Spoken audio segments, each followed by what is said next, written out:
Hey guys, this is John from Bike Fit Advisor. In this video, we're going to go over some ways to avoid cycling injuries.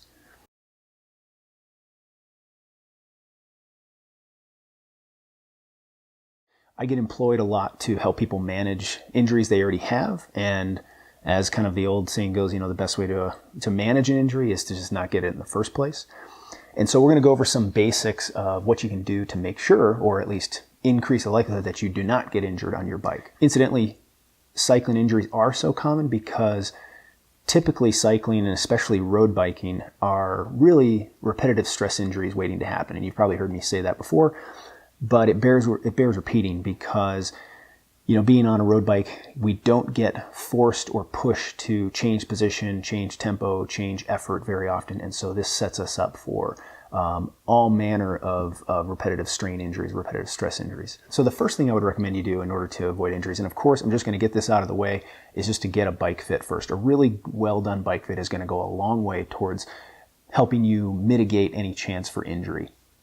That kind of goes without saying. You probably expected that coming from me. From a training standpoint, the first thing you can do to decrease the likelihood of injury is to avoid huge changes, large changes in either duration or intensity, especially with climbing, things like that. I see many people come in every month, in fact, where some sort of injury, whether it's a saddle numbness or a knee pain or back pain or whatever, has been kind of triggered by an extra long ride or an extra hard ride. So be real careful with those days when you are making a big change from your standard ride, either again distance or intensity. The next thing, and this really can apply to anybody, is to just have a goal for different periods in your training. You don't have to be training for anything specifically or necessarily even have a written program for your training, but what you can do real simply is just dedicate certain weeks or certain months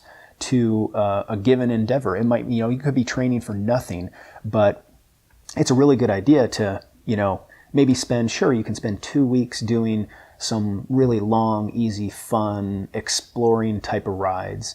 But then the week after that, that third week, you might want to throw in a few days of some short interval work just to mix things up, or have a goal to get in three hard efforts on 2 separate days or something like that, to just change things up a little bit, and again, having even just a vague goal for that week or that day or that month can go a long way towards helping you just avoid doing the same thing over and over again and building up a chance for an injury. And this brings me to the third thing. One of the best things you could do, and I do mean this for anybody, any type of rider, is to do some interval work.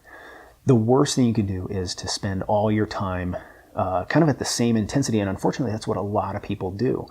They go out for a ride somewhere maybe between an hour and a half and 2 hours, and they spend most of the time in the same zone, or the same effort level, doing some interval work, something, even if it's 3 times a week or twice a week, doing 30-second pushes with 2 minutes rest in between. There's a billion ways to skin this cat. You can do all sorts of things. You can do 5-minute intervals. You can do really short ones. You can do kind of anything. But just changing it up and doing some intervals, I would put this across the board, is good for anybody. It'll make you a better cyclist. It'll make you a stronger cyclist. It'll make you fit your bike better. There's a bunch of reasons to do this. And incidentally, I do have a video, I'll link it up here, to how you can fit your bike better through intervals and what that mechanism is, why that happens. Next, this all kind of ties in together. The next one I would do is you got to make sure that you periodize things and change things up. Have days off. Have weeks where you ride easier. We need to give our body a break. And now a lot of us, when you have work and family responsibilities, it's never usually not a problem to manage days off.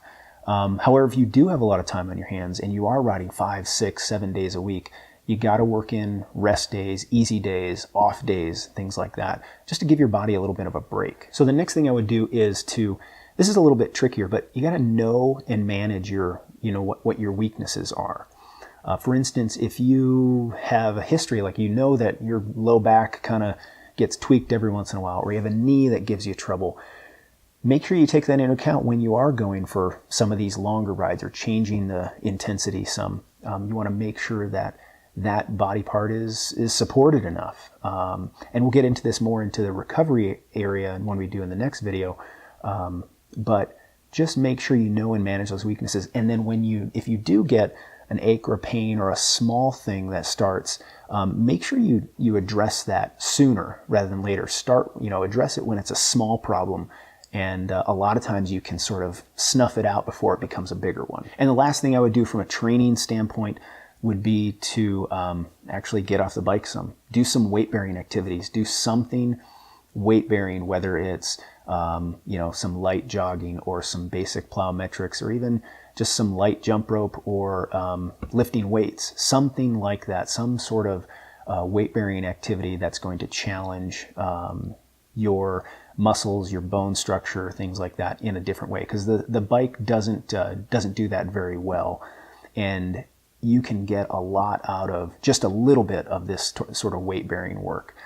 Not only will your bones be denser because you're doing some weight-bearing activity or more weight-bearing activity, but your soft tissue and more specifically, especially the tendons that connect the muscle, of course, to the bone, have been shown to be stronger as a result of this type of activity. And so that will help you be more resilient and less prone to injuries. So that is it for this one. There are, of course, I'm sure dozens more things. If you can think of something that, from a training standpoint, that has helped you, put it in the comments below. If you have any questions, put them there as well. Happy to answer any of those. Please check out some of my other videos, and if you haven't already, I'd appreciate it if you'd subscribe. Thanks, guys. And the next video we'll do here will be on recovery plans and recovery strategies. So stay tuned.